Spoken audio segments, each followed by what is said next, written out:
I remember a time early in my career, I was about 24, and I went to do a seminar in Boston. And in those days, a big seminar for me was like 125 people. And it was a 3-day seminar, and we worked around the clock, and people made such extraordinary changes in their life. And at the end of it, I was feeling so fulfilled. I was thinking, my God, I'm 24, maybe 25 at the time, and I am so happy because I have found my mission in life. I'm doing what I love. It's making a difference in people's lives. This is extraordinary. So we finished about midnight on the Sunday night. And around midnight, I'm still wound up, so I don't feel like going to bed. So I decided, okay, let me take a walk here, and I decided to go through Copley Square. If you've been through Copley Square, it's a pretty neat place. Because in Copley Square, you can look up and you can see buildings that were here before we were known as the United States, and beside them you see skyscrapers that are new. It's a pretty cool place. So I'm walking around midnight on Sunday night. There's nobody in Copley Square midnight on Sunday night. And I'm walking along, and I see this guy in the distance, and he's kind of stumbling back and forth between the gutter and the sidewalk. He's got a long trench coat on, his head's down like this.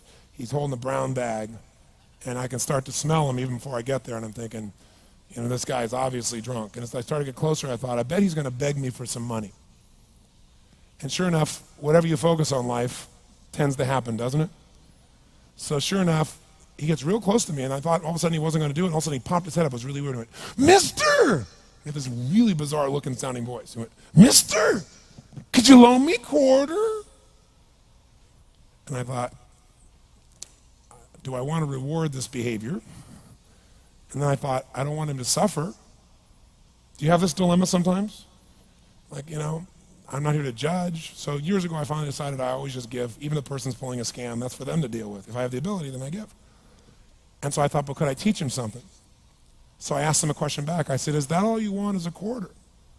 So he goes, yeah, just one quarter. One quarter changed my whole life. One quarter. I said, really? He said, yeah, one quarter.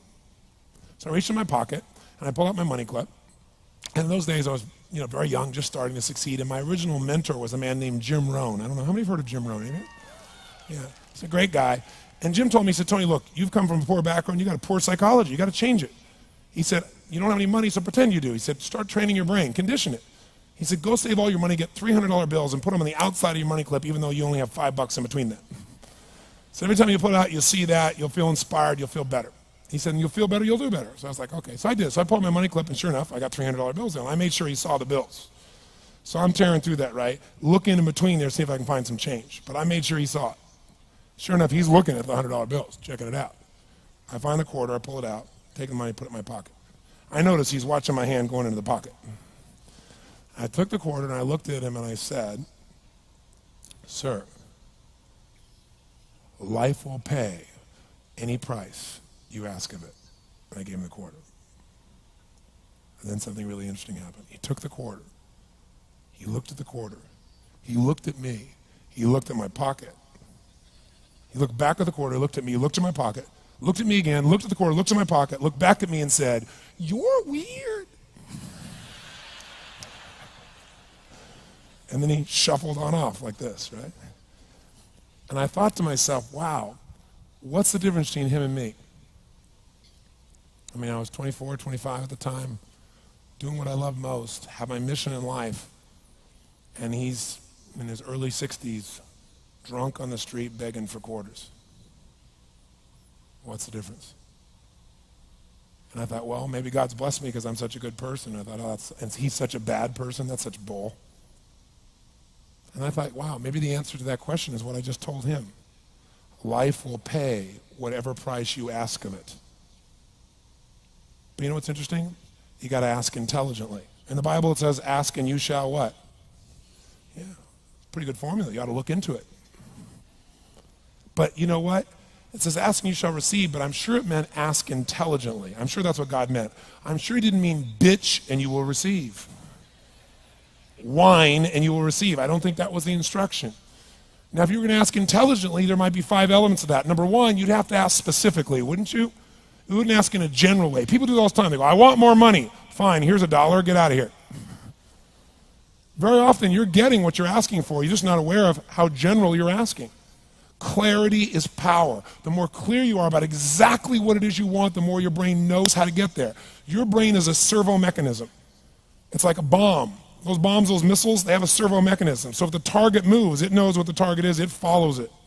Your brain, when you condition it, knows exactly what to go for and it'll find a way to get there.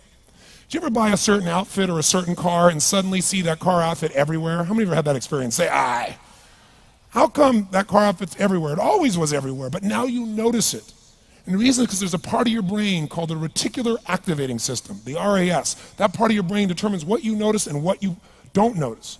Your brain spends most of its time trying to make sure you don't notice because you'll go crazy if you notice everything. But when you decide what's most important to you, your brain goes after it. Everyone I know who's successful builds what I call an RPM plan. An RPM is built on the metaphor that the way to get from where you are to where do you want to go to the fastest is you got to build power, like in a car, RPMs. And the R stands for they know the result they're after. They know what they want precisely. If you don't know exactly what you want or you let yourself get beyond that into something general, you're not going to achieve it. Clarity is power. You got to know the specific result you're after. What do you want? If you can't answer that question right now in your personal life, in your body, in your relationships, in your finances, in your spirituality, then you're not going to be as fulfilled as you want to be. Today we're going to have you answer one of those questions at least. The second part of it, you got to know P, why you're doing it. Because you know what? You may get a big goal. Somebody says, I want to make $1 billion. I want to bring peace to the earth. Why? Because as soon as you come up with a goal, all the obstacles show up. And unless you've got enough emotional drive to break through that, you're never going to discover what it really takes. So you got to get yourself past that. And the way to get past that is have enough reasons. Reasons come first, answers come second. This man did not know what he wanted. He did not have enough reasons. To ask intelligently, you got to ask specifically. To ask intelligently, you got to know why you want it, have enough drive to make it happen, enough juice to make it happen. If you don't have enough reasons, you will not make it happen. And the M is, what is your massive action plan? What is going to get you to actually fall through? Because the first plan's not going to work and the second plan's going to work, so you better have enough plans that if the first two don't work, you still got something else. Otherwise, you're going to be having excuses why it didn't work. So asking intelligently requires that. So if we're going to be extraordinary in our results, we've got to be in an extraordinary state. We've got to know what we want and we've got to go use it.